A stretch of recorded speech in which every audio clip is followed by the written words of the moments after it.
Hello everyone. So last class में हम लोग क्वाड्रेटिक इक्वेशन देखे थे। आज हम लोग क्वाड्रेटिक फंक्शंस की ओर जाते हैं, ठीक है ना। सो क्वाड्रेटिक इक्वेशंस और क्वाड्रेटिक फंक्शंस दोनों में डिफरेंस क्या है, ठीक है ना। क्वाड्रेटिक इक्वेशन जो होता है वो बेसिकली एक इक्वेशन है, ठीक है ना। ये समथिंग कुछ इस फॉर्म में होता है a² + bx + c = 0, ठीक है ना। तो ये बेसिकली एक क्वाड्रेटिक इक्वेशन है, ठीक है ना। जबकि क्वाड्रेटिक फंक्शन क्या होता है, क्वाड्रेटिक फंक्शन जो वो बेसिकली x का फंक्शन है। यहाँ पे हम लोग x का डिफरेंट वैल्यूज जब पुट करेंगे तो हम लोग को fx का डिफरेंट वैल्यूज मिलेगा, ठीक है ना। जबकि वहां पे सिर्फ x का कुछ स्पेसिफिक वैल्यूज ही है जो उसको सेटिस्फाई करेगा, ठीक है। उसमें स्पेसिफिकली a² + bx + c = 0 आना चाहिए। यहाँ पे a² + bx + c कुछ भी आ सकता है, 1 2 3 4 5 6 डिपेंडिंग अपॉन दैट कि हम लोग x का वैल्यू क्या पुट कर रहे हैं, मेरे को डिफरेंट fx का वैल्यू मिलेगा। सो ये बेसिकली एक क्वाड्रेटिक फंक्शन है। ऑब्वियस सा बात है, जब ये जिस x के वैल्यू के लिए fx मेरा 0 हो जाएगा वो मेरा उस क्वाड्रेटिक इक्वेशन का रूट हो जाएगा, ठीक है ना। तो क्वाड्रेटिक इक्वेशन में सिर्फ 2 ही ऐसे x का वैल्यू होता है, मैक्सिमम 2 ही ऐसे x का वैल्यू होता है जो उसको सेटिस्फाई करेगा। जबकि यहाँ पे वैसे सेटिस्फाई करने वाला कुछ नहीं है। इसमें हम लोग सिंपली हम लोग x का डिफरेंट वैल्यूज पुट करेंगे तो हम लोग को fx का डिफरेंट वैल्यू मिलेगा। इसलिए हम लोग लिखे हैं कि ये फंक्शन ऑफ x है। f ऑफ x का मतलब बेसिकली कि ये फंक्शन ऑफ x है। इसका जो वैल्यू होगा वो x के वैल्यू पे डिपेंड करेगा। हम लोग डिफरेंट x का वैल्यू जब पुट करेंगे तो हम लोग को डिफरेंट हम लोग को fx का वैल्यू मिलेगा, ठीक है ना। जबकि क्वाड्रेटिक इक्वेशन में होता है इसका मैक्सिमम 2 ही ऐसा x का वैल्यू पॉसिबल होता है जो इस इक्वेशन को सेटिस्फाई करेगा, जिसको हम लोग रूट्स ऑफ द इक्वेशन कहते हैं। से सपोज कि वो अल्फा बीटा है, ठीक है ना। एक अल्फा और एक बीटा, मैक्सिमम 2 रूट्स पॉसिबल होगा, ठीक है। इन दोनों रूट्स का जो सम था अल्फा प्लस बीटा ये -b/a था, और इन दोनों रूट्स का जो प्रोडक्ट था वो c/a ऐसा था, ठीक है ना। ऐसा हम लोग क्वाड्रेटिक इक्वेशन चैप्टर में आया था ये दोनों चीज, ठीक है ना। तो इसमें सिर्फ x का सिर्फ 2 ही वैल्यू ऐसा होगा जो उसको सेटिस्फाई करेगा। जबकि यहाँ पे हम लोग x का डिफरेंट वैल्यू जब पुट करेंगे तो हम लोग fx का डिफरेंट वैल्यूज मिलेगा। इन सारे पॉइंट्स को fx को ही बेसिकली हम लोग y लिखते हैं, ठीक है ना। तो इन सारे पॉइंट्स को जब हम लोग ग्राफ पेपर में प्लॉट करेंगे, ठीक है ना, और फिर जब हम उसको ज्वाइन करेंगे तो हम लोग को इसका एक ग्राफ मिलेगा, ठीक है ना। जैसे क्लास 10 में सब लोग स्ट्रेट लाइन का ग्राफ प्लॉट किए थे, ठीक है ना। कैसे प्लॉट किए थे, ठीक है। हम लोग को एक इक्वेशन दिया हुआ था y = mx + c, समथिंग इस फॉर्म में इक्वेशन दिया हुआ था। क्लास 10 में सभी के था ये चीज कि हम लोग को इस स्ट्रेट लाइन का ग्राफ प्लॉट करना है। तो हम लोग x का वैल्यू कुछ पुट करके हम लोग y का वैल्यू निकालते थे, ऐसे एक टेबल बना के फिर ग्राफ पेपर में हम लोग उन पॉइंट्स को प्लॉट करके उन पॉइंट्स को ज्वाइन करके हम लोग स्ट्रेट लाइन ड्रॉ करते थे। सिमिलर वे में ऐसा कुछ यहाँ पे भी किया जा सकता है। हम लोग x का डिफरेंट वैल्यूज पुट करेंगे, डिफरेंट वैल्यूज पुट करके हम लोग को y का डिफरेंट वैल्यूज मिलेगा। तो ये जो कोऑर्डिनेट मिला मेरे को x, y, जो x का वैल्यू हम लोग यहाँ पे पुट कर रहे हैं, पुट करके हम लोग को y का वैल्यू मिल रहा है। तो हम लोग को इसके एक पॉइंट मिल गया x, y। इन सारे पॉइंट्स को जब हम लोग प्लॉट करेंगे ग्राफ पेपर में और उन सबको जब हम लोग ज्वाइन करेंगे तब हम लोग को इस क्वाड्रेटिक फंक्शन का ग्राफ मिल जाएगा, ठीक है ना। सो बेसिकली x का फंक्शन है जबकि इक्वेशन है, ठीक है। यहाँ से हम लोग x का वैल्यू मिलेगा जो जिसको पुट करने पे ये मेरा पूरा टर्म ये 0 हो जाएगा, ठीक है ना। जबकि यहाँ पे हम लोग x का डिफरेंट वैल्यू पुट करेंगे तो हमको fx का डिफरेंट वैल्यू मिलेगा, ठीक है ना। ऑब्वियस सा बात है, जब यहाँ पे जब हम लोग x के जगह और x के जगह पे जब हम लोग अल्फा या बीटा जब पुट करेंगे तो ये वाला टर्म मेरा 0 हो जाएगा। सो दैट मींस y मेरा 0 हो जाएगा, ठीक है ना। और y कहाँ पे 0 होता है, y 0 होता है x एक्सिस पे, ठीक है ना। x एक्सिस का जो इक्वेशन होता है वो बेसिकली होता है y = 0, ठीक है ना। सो दैट मींस ये जो मेरा फंक्शन जो है इसका जब ग्राफ जब हम लोग जब ड्रॉ करेंगे तो ये x एक्सिस को 2 पॉइंट पे कट करेगा। एक है at x = अल्फा और एक है at x = बीटा, ठीक है ना। फिर से हम बोलते हैं इस क्वाड्रेटिक फंक्शन में जब हम लोग x का डिफरेंट वैल्यूज पुट करेंगे तो हम लोग को y का डिफरेंट वैल्यूज मिलेगा, ठीक है ना। तो ये जो पॉइंट हमको मिला x, y, ठीक है ना, ऐसे बहुत सारे पॉइंट्स को लेके जब हम लोग एक ग्राफ पेपर में प्लॉट करके उनको जब ज्वाइन करेंगे तो हम लोग को इस क्वाड्रेटिक फंक्शन का ग्राफ मिलेगा, ठीक है ना।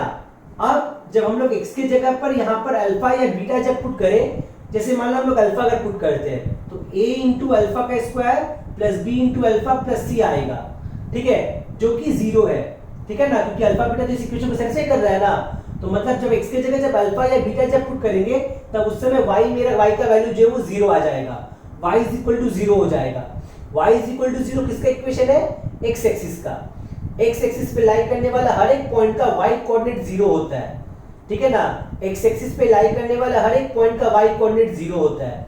ठीक है ना। सो दैट मींस ये जो कर्व है ये मेरा अल्फा और बीटा पे एक्स एक्सिस को कट करेगा, ठीक है ना। तो इस तरीके से मान लो कि अगर उसको ग्राफ अगर प्लॉट करना है तो कैसे प्लॉट करेंगे। सबसे पहले तो हम लोग क्या किए, सबसे पहले हम लोग इस फंक्शन में से, इस एक्सप्रेशन में से हम लोग a को कॉमन ले लिए।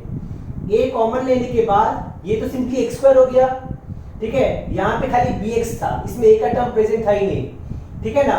तो हम लोग क्या कर सकते हैं, हम लोग bx को इस तरीके से लिख सकते हैं a plus B by A into x, ऐसे लिखा जा ही सकता है bx को।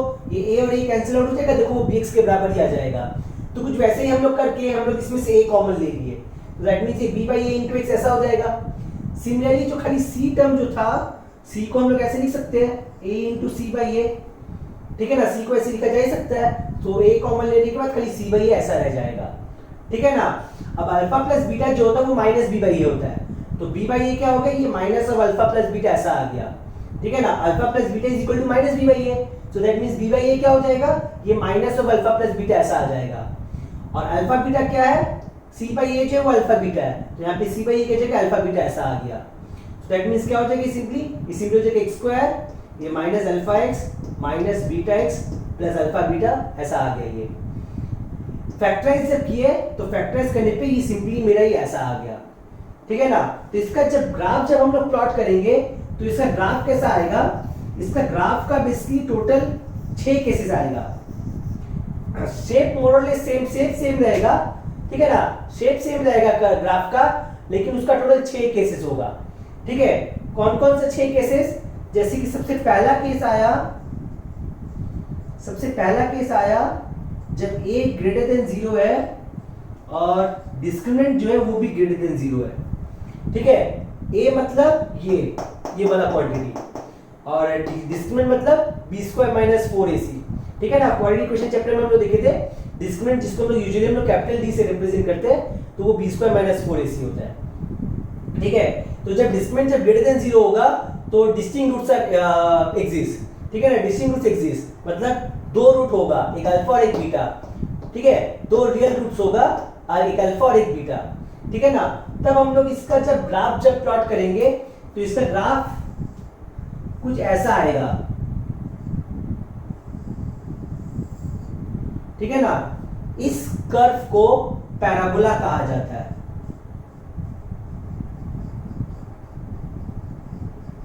ठीक है। पैराबोला क्या होता है उतना डिटेल में जाने का जरूरत नहीं है, ठीक है ना। बस ये ध्यान में रखना है कि इस शेप का जो रहता है वो बेसिकली वो एक पैराबोला कहलाता है, ठीक है ना। तो जब a ग्रेटर देन 0 होगा और डिस्क्रिमिनेंट भी जब ग्रेटर देन 0 होगा तब कर्व कुछ ऐसा मिलेगा, ऐसे इस शेप को बेसिकली पैराबोला कहा जाता है, ठीक है ना। सो ये मेरा एक्स एक्सिस है, ठीक है ना। तो देख सकते हैं कि कर्व जो है वो मेरे एक्स एक्सिस को 2 पॉइंट पे कट कर रहा है। ये 2 पॉइंट कौन कौन सा होगा, एक तो हो जाएगा अल्फा और एक हो जाएगा बीटा। इस एक्सप्रेशन से भी हम लोग देख सकते हैं जब x की जगह अल्फा जब पुट करेंगे तो अल्फा माइनस अल्फा 0 हो जाएगा and 0 multiplied by any number is 0, so that means y मेरा 0 हो जाएगा। और y कहां पे 0 होता है, x एक्सिस पे, सो दैट मींस ये कर्व मेरा x एक्सिस को 2 पॉइंट पे कट कर रहा है, एक है अल्फा और एक है बीटा, ठीक है ना। अब कर्व ऐसा क्यों आया, ठीक है ना। हम लोग एज्यूम करके चल रहे हैं alpha is less than beta, for the time being हम लोग एज्यूम करके चलते हैं कि alpha is less than beta. अच्छा, तो कर्व ऐसा क्यों आया, देखो जब x का वैल्यू बीटा से बड़ा होगा, ठीक है ना, जब x का वैल्यू बीटा से बड़ा होगा तब ऑब्वियस है बात x का वैल्यू अल्फा से भी बड़ा होगा, ठीक है ना। जब x का वैल्यू बीटा से बड़ा होगा तब ऑब्वियस है बात है कि x का वैल्यू जो है वो अल्फा से भी ग्रेटर होगा, ठीक है ना, क्योंकि अल्फा जो है वो बीटा से लेस है। Alpha is less than beta and beta is less than x, हम लोग ऐसा केस लेके चल रहे हैं। तो दैट मींस x जो है वो बीटा से भी बड़ा है, x जो है वो अल्फा से भी बड़ा है, ठीक है ना, x दोनों से ही बड़ा है, ठीक है। तब उस केस में क्या हो जाएगा ये,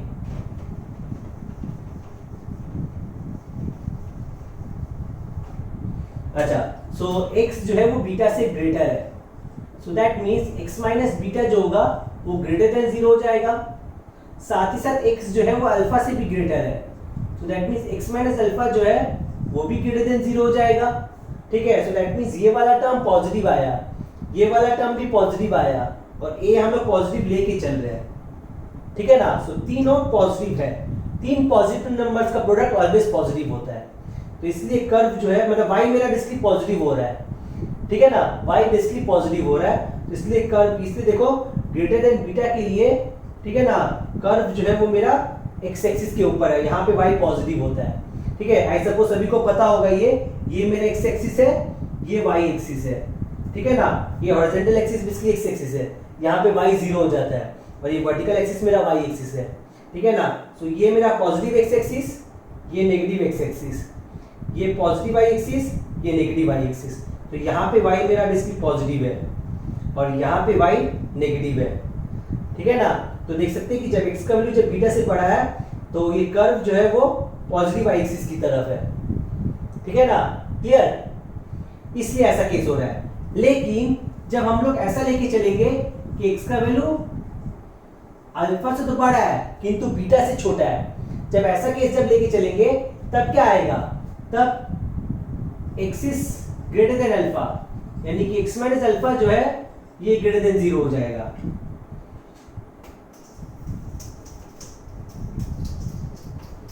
ठीक है। लेकिन x जो है वो बीटा से तो छोटा है, सो that means x is less than beta, यानी कि x माइनस बीटा जो होगा वो लेस देन 0 हो जाएगा। सो ये टर्म पॉजिटिव है बट ये टर्म नेगेटिव है, और ये a ऑलरेडी पॉजिटिव है। So positive positive negative, positive positive positive, positive negative negative. So alpha से बीटा के बीच में कर्व मेरा नेगेटिव है, y axis y capital x के नीचे चला गया, यहाँ पे नेगेटिव y है, यहाँ पे पॉजिटिव y है, ठीक है। तो यहाँ पे नेगेटिव x एक्सिस हो गया, तो मैंने y नेगेटिव हो गया। सिमिलरली यहाँ पे जब x लेस देन अल्फा होगा तो ये दोनों नेगेटिव हो जाएगा, तो नेगेटिव नेगेटिव पॉजिटिव पॉजिटिव हो जाएगा, नेगेटिव नेगेटिव पॉजिटिव हो जाता है। तो इसलिए कर्व भी ऐसा आ जाता है, ठीक है ना। सिमिलरली सेकेंड केस आया,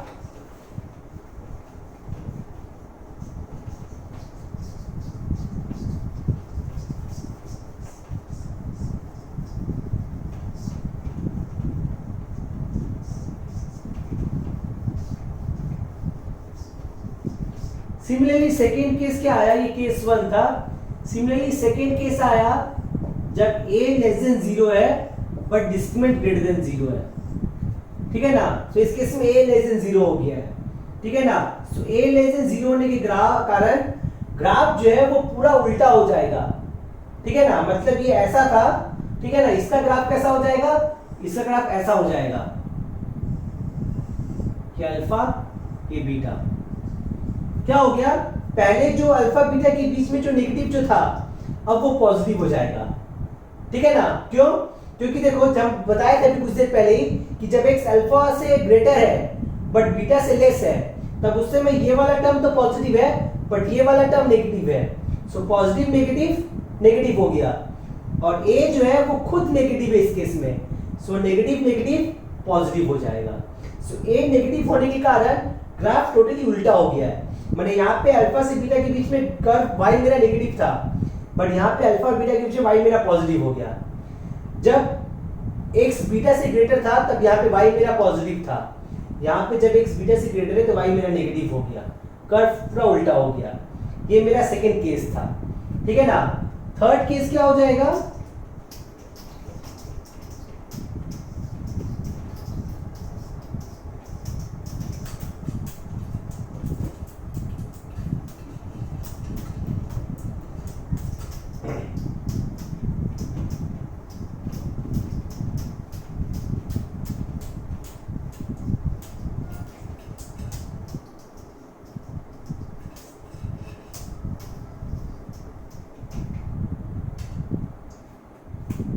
हम लोग यहाँ पे लिखते हैं y is equal to a into x minus alpha into x minus beta. अच्छा, थर्ड केस क्या हो जाएगा, थर्ड केस हो जाएगा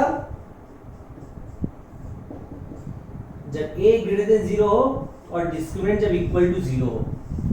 जब डिस्क्रिमिनेंट जब इक्वल टू 0 हो जाता है तब रूट्स इक्वल हो जाता है, ठीक है ना, roots are real and equal. तो दैट मींस इस केस में क्या होगा, इस केस में alpha is equal to beta हो जाएगा, यानी कि क्या हो जाएगा कर्व, इसी में हो जाएगा y is equal to x minus alpha into x minus alpha.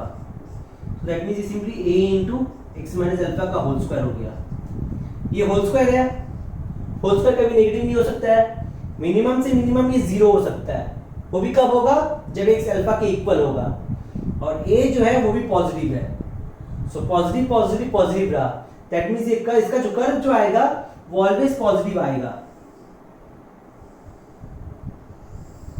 ठीक है, जो कर्व जो आया वो ऑलवेज पॉजिटिव आएगा। सिर्फ एक ही पॉइंट पे जीरो हो रहा है, ठीक है ना, वो कब, जब x का वैल्यू अल्फा हो जाएगा तो।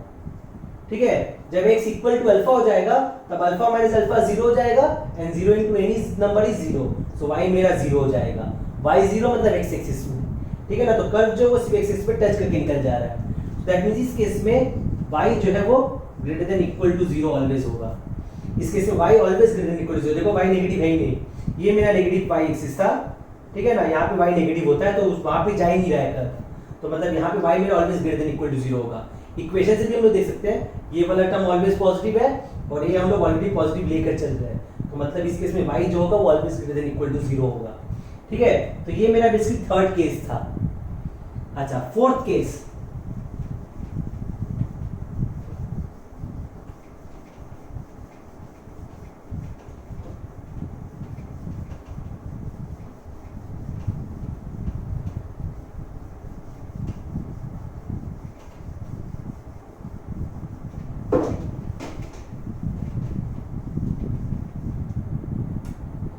फोर्थ केस क्या है? फोर्थ केस है जब a लेस देन जीरो है but discriminant equal to zero है। अभी जस्ट हम लोग देखे थे डिस्क्रिमिनेंट इक्वल टू जीरो के लिए क्या हो जाता है मेरा एक्सप्रेशन, क्वाड्रेटिक फंक्शन जो ऐसा हो जाता है। सो ये वाला term always greater than equal to zero, whole square है, होल स्क्वायर कभी नेगेटिव नहीं हो सकता है, सो ये वाला term always greater than equal to zero है, और इसके साथ एक नेगेटिव नंबर मल्टीप्लाई हो रहा है, so negative into positive is negative. So that means इस केस में y जो है always less than equal to zero हो जाएगा। सो अगर हम इसका कर्व का ग्राफ अगर ड्रॉ करेंगे तो इसका ग्राफ जो है वो ऐसा आ जाएगा, इसका ग्राफ ऐसा आ जाएगा। ठीक है, तो इस केस में y जो है always less than equal to zero होगा। ऐसा क्यों हो जा रहा है? क्योंकि ये वाला टर्म तो ऑलवेज पॉजिटिव है, लेकिन ये a नेगेटिव है। इस केस में a नेगेटिव होने के कारण कर्व ऑलवेज नेगेटिव हो जाएगा। सिर्फ एक पॉइंट पे जीरो हो जा रहा है y, और वो कब हो रहा है? जब x का वैल्यू अल्फा हो जाएगा। तो जब x अल्फा हो जाएगा तो अल्फा माइनस अल्फा जीरो हो गया, and zero into anything is zero, तो इस केस में ये जीरो हो जाएगा। तो इसलिए कर्व मेरा ऐसा आ गया, तो इस केस में y मेरा always less than equal to zero है। ठीक है ना। फिफ्थ केस आया जब a ग्रेटर देन जीरो है but discriminant less than zero है। इस केस में डिस्क्रिमिनेंट लेस देन जीरो हो गया। डिस्क्रिमिनेंट लेस देन जीरो के लिए हम क्या बोले थे? हम बोले थे जब डिस्क्रिमिनेंट जब लेस देन जीरो होगा तब रूट्स रियल नहीं होगा, रूट्स आर इमेजिनरी। ठीक है, मतलब एक्चुअल में कोई ऐसा x का वैल्यू पॉसिबल नहीं है जहां पर y जीरो हो जाएगा। अल्फा बीटा इमेजिनरी हो जाएगा, मतलब अल्फा बीटा एक्चुअल में एग्जिस्ट नहीं करता है। ठीक है ना, सो दैट मींस कोई रियल रूट पॉसिबल नहीं है। ठीक है ना, मतलब क्या?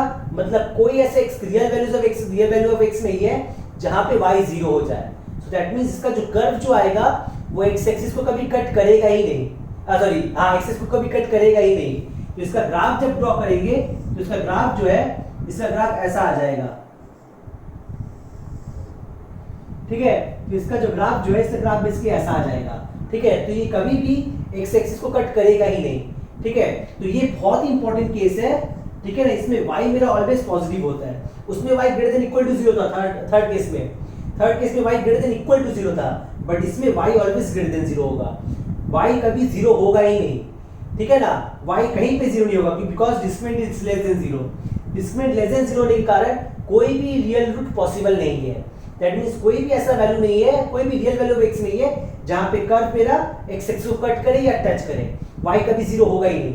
y जीरो होने के लिए हमको x का रियल वैल्यू चाहिए, रियल वैल्यू नहीं है, तो इसलिए कभी भी कर्व मेरा x एक्सिस को ना ही टच करेगा ना ही कट करेगा, मतलब इस केस में y always greater than zero होगा। ठीक है, जबकि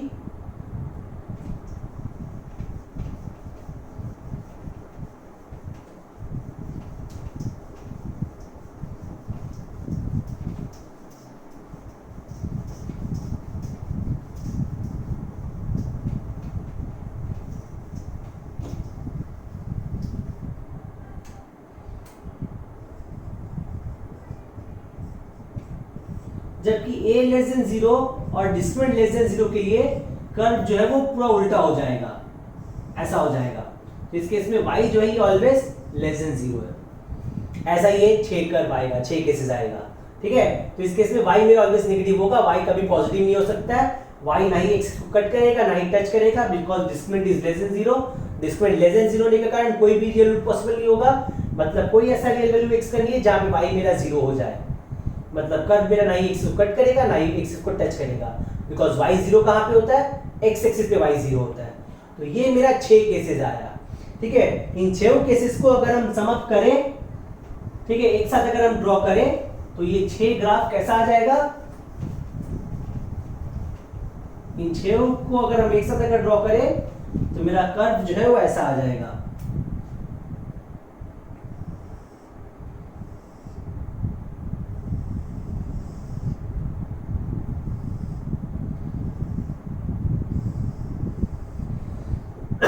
ये था जब a ग्रेटर देन 0 है, डिस्क्रिमिनेंट ग्रेटर देन 0 है, दो रूट है, एक है अल्फा और एक है बीटा। ये वाला केस है जब a लेस देन 0 है बट डिस्क्रिमिनेंट ग्रेटर देन 0 है। सो डिस्क्रिमिनेंट ग्रेटर देन 0 होने का कारण अभी भी दो रियल रूट होगा, अल्फा और बीटा। तीसरा केस था ये जब a ग्रेटर देन 0 हो बट डिस्क्रिमिनेंट इक्वल टू 0 हो। इस केस में सिर्फ एक ही रियल रूट पॉसिबल होगा, वो है अल्फा, ठीक है ना। ये मेरा चौथा केस आया, ये है अल्फा। तो ये वाला केस है जब a लेस देन 0 हो बट डिस्क्रिमिनेंट इक्वल टू 0। इसमें y मेरा always greater than equal to 0 होता है, इसमें y मेरा always less than equal to 0 होता है। और आखिरी केस क्या था, इसमें y मेरा ऑलवेज ग्रेटर देन 0 होता है। ये केस कब होता है, जब a ग्रेटर देन 0 हो और डिस्क्रिमिनेंट जब लेस देन 0 हो। और क्या हो जाएगा, एक ये हो जाएगा, ठीक है। इसमें y मेरा ऑलवेज लेस देन 0 होता है। ये केस कब होगा, जब a लेस देन 0 हो एंड डिस्क्रिमिनेंट भी लेस देन 0 हो, ठीक है। तो ये टोटल 6 केसेस बना, ठीक है ना। जब डिस्क्रिमिनेंट ग्रेटर देन 0 है, ठीक है ना, तब कर्व जो वो मेरे x एक्सिस को 2 पॉइंट पे कट कर रहा है। ये सारा का सारा कर्व बेसिकली पैराबोला है, ठीक है ना। क्या होता है पैराबोला, उतना डिटेल में जाने का जरूरत नहीं है, जस्ट शेप पता होना चाहिए कि इस शेप का जो कर्व जो रहता है ये बेसिकली ऐसे चलते जा रहा है, ठीक है ना। इस शेप का जो कर्व होता है वो बेसिकली पैराबोला कहलाता है, ठीक है ना। तो क्या है कि जब डिस्क्रिमिनेंट जब ग्रेटर देन 0 है तब 2 पॉइंट पे x एक्सिस को कट कर रहा है, एक अल्फा और एक बीटा। जब डिस्क्रिमिनेंट जब इक्वल टू 0 है तब ये x एक्सिस को खाली टच करके निकल जा रहा है, खाली टच कर रहा है, ठीक है, टच कर रहा है निकल जा रहा है, ठीक है। ये बढ़ते जा रहा है, ये पे खत्म नहीं हो रहा है, ये कर्व इसके ऐसे बढ़ते जा रहा है। सिमिलरली ये कर्व ऐसे बढ़ते जा रहा है, ठीक है ना। अच्छा, जब डिस्क्रिमिनेंट जब लेस देन 0 होगा तो ये ना ही x को कट करेगा ना ही x को टच करेगा, एंटायरली x एक्सिस के ऊपर लाई करेगा, ये फिर एंटायरली x एक्सिस के नीचे लाई करेगा। तो कर्व इस तरीके से आ जाता है। इस केस में y मेरा ऑलवेज पॉजिटिव होता है, जबकि इस केस में y मेरा ग्रेटर देन इक्वल टू 0 होता है। इस केस में y less than equal to 0 होता है और इस केस में y मेरा ऑलवेज लेस देन 0 होता है, ठीक है। तो ये मेरा 6 केसेस हुआ। तो इन 6 केसेस में एक चीज नोट करने के लिए है कि जब जब a ग्रेटर देन 0 है, जब जब a ग्रेटर देन 0 है, फंक्शन का एक मिनिमम वैल्यू होगा। ये देख सकते हैं, ये बेसिकली फंक्शन का मिनिमम वैल्यू है। देखो कर्व इसके नीचे जा ही नहीं रहा है। सिमिलरली यहाँ पे ये मेरा मिनिमम वैल्यू है, ठीक है ना। यहाँ पे ये मेरा फंक्शन का मिनिमम वैल्यू है, ठीक है ना। तो जब जब a ग्रेटर देन 0 है तब तक फंक्शन का एक मिनिमम वैल्यू आ रहा है, एक लीस्ट वैल्यू आ रहा है, ठीक है ना। लेकिन जब a लेस देन 0 है तब तक फंक्शन का y का एक मैक्सिमम वैल्यू है, ठीक है ना। हम लोग को बेसिकली ये मैक्सिमम और ये मिनिमम वैल्यू कैलकुलेट करना है और साथ साथ हम लोग को ये पॉइंट भी फाइंड आउट करना है कि किस पॉइंट पे ये मिनिमम और मैक्सिमम होगा, ठीक है ना। क्लियर, हम लोग को कॉरेस्पॉन्डिंग ये मिनिमम वैल्यू फाइंड आउट करना है a ग्रेटर देन 0 के लिए, और ये पॉइंट फाइंड आउट करना है जिस पॉइंट पर ये मिनिमम वैल्यू हम लोग को मिल रहा है, ठीक है ना। यहाँ पे तो ऑब्वियस सा बात है, लोग देखने से लग जा रहा है कि अल्फा पे इसका मिनिमम वैल्यू होगा और वो मिनिमम वैल्यू 0 हो जाएगा, ठीक है। लेकिन हम लोग को इन जनरल हम लोग को फाइंड आउट करना है। सिमिलरली यहाँ पे हम लोग देख सकते हैं कि जब जब a लेस देन 0 है तब तक उसका एक मैक्सिमम वैल्यू है और हमको वो मैक्सिमम वैल्यू निकालना है और साथ साथ वो पॉइंट निकालना है जिस पॉइंट पे ये मैक्सिमम वैल्यू होगा। कैसे निकालेंगे ये मैक्सिमम और मिनिमम वैल्यू ये सब, ठीक है। तो उसके लिए हम लोग अगेन हम लोग क्वाड्रेटिक फंक्शन की ओर जाते हैं।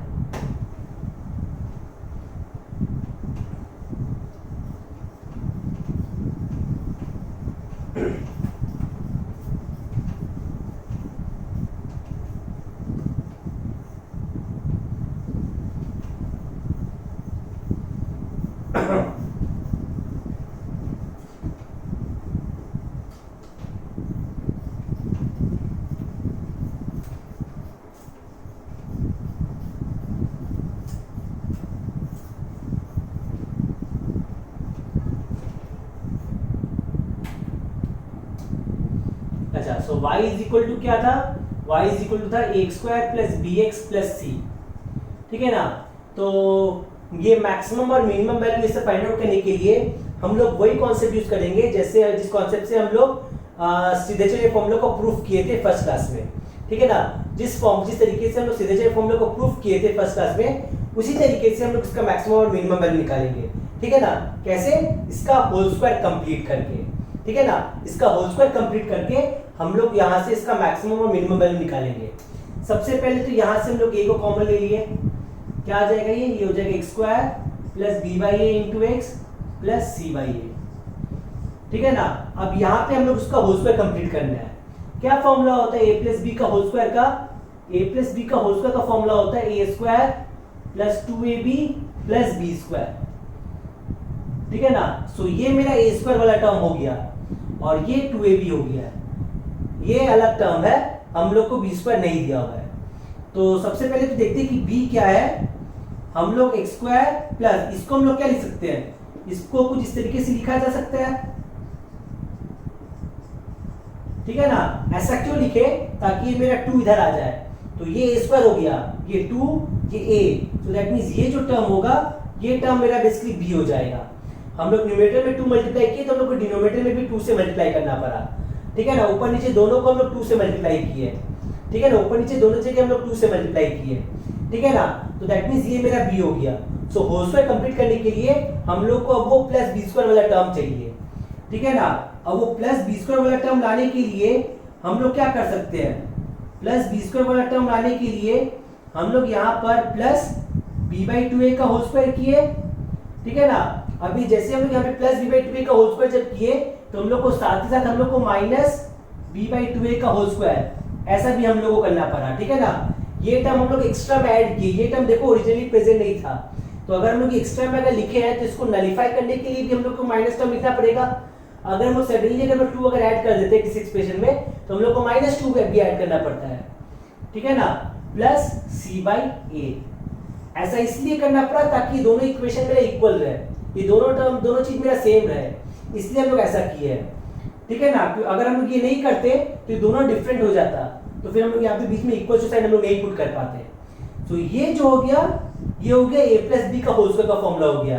तो इस तरीके से हम लोग होल स्क्वायर कंप्लीट कर लिए। क्या आ गई ये हो गया a into x plus B by 2a का whole square minus b square by 4a square plus c by a, ठीक है।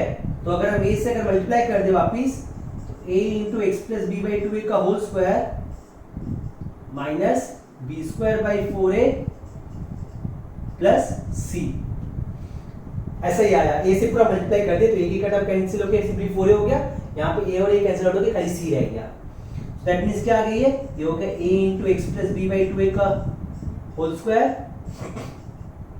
माइनस कॉमन ले लिए तो ये आ गया b square by 4a minus c, ठीक है। प्लस था, माइनस कॉमन लेने के कारण ये वाला टर्म भी माइनस हो गया और ये माइनस प्लस हो गया। तो दैट मींस क्या आ जाएगा, ये सिंपली हो जाएगा a into x plus B by 2a का होल स्क्वायर माइनस इधर एलसीएम लेने पे 4a आया, ये बी स्क्वायर माइनस 4ac ऐसा ही आ गया।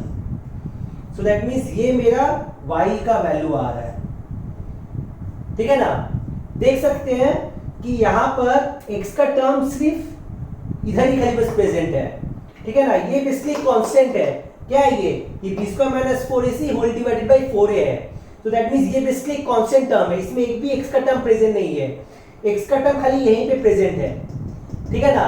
तो ऑब्वियस बात है y मैक्सिमम या मिनिमम जब भी होगा वो टोटली इस पे डिपेंड करेगा, ये तो कांस्टेंट है, ये तो चेंज नहीं होगा।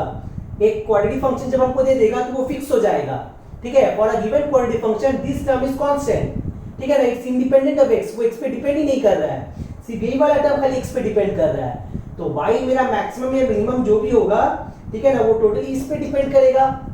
अब ये होल स्क्वायर है, ठीक है ना, होल स्क्वायर कभी नेगेटिव नहीं हो सकता है, whole square is always greater than equal to 0, ठीक है ना, whole square term is always greater than equal to 0।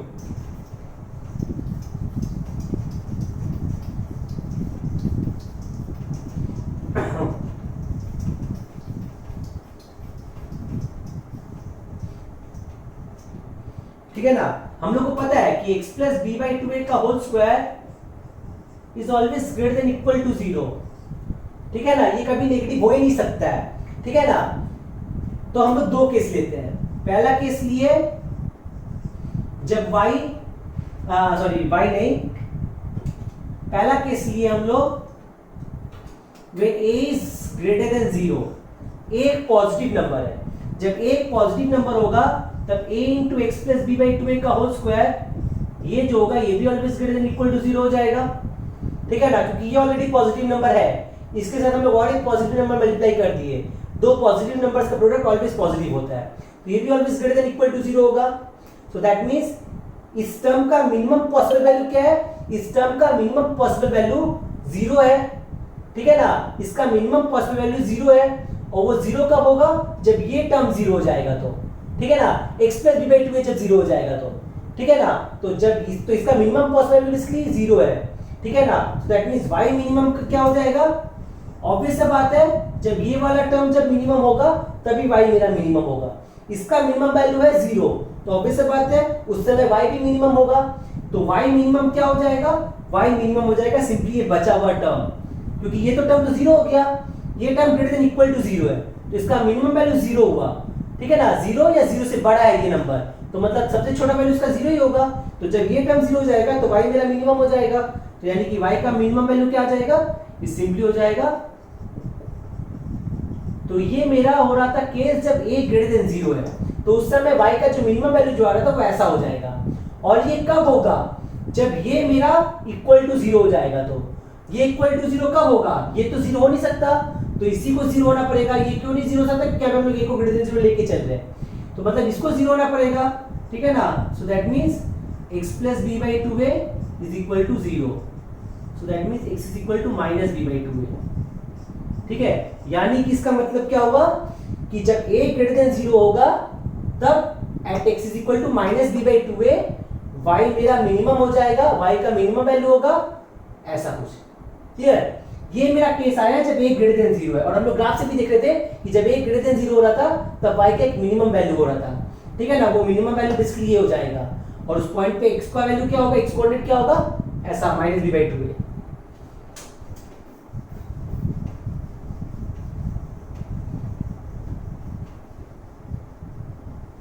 Similarly second case क्या हो जाएगा, ये केस 1 था, सेकेंड केस क्या हो जाएगा, सेकेंड केस हो जाएगा जब a लेस देन 0 है। जब a लेस देन 0 है, ये वाला टर्म तो ऑलवेज पॉजिटिव है, ठीक है ना, तब a into x plus B by two A का होल स्क्वायर क्या आ जाएगा, ये लेस देन इक्वल टू 0 हो जाएगा। क्यों लेस देन इक्वल टू 0 हो रहा है, बिकॉज ये वाला टर्म मेरा पॉजिटिव है, ये वाला term greater than equal to 0 है, और उसके साथ एक नेगेटिव नंबर मल्टीप्लाई हो रहा है।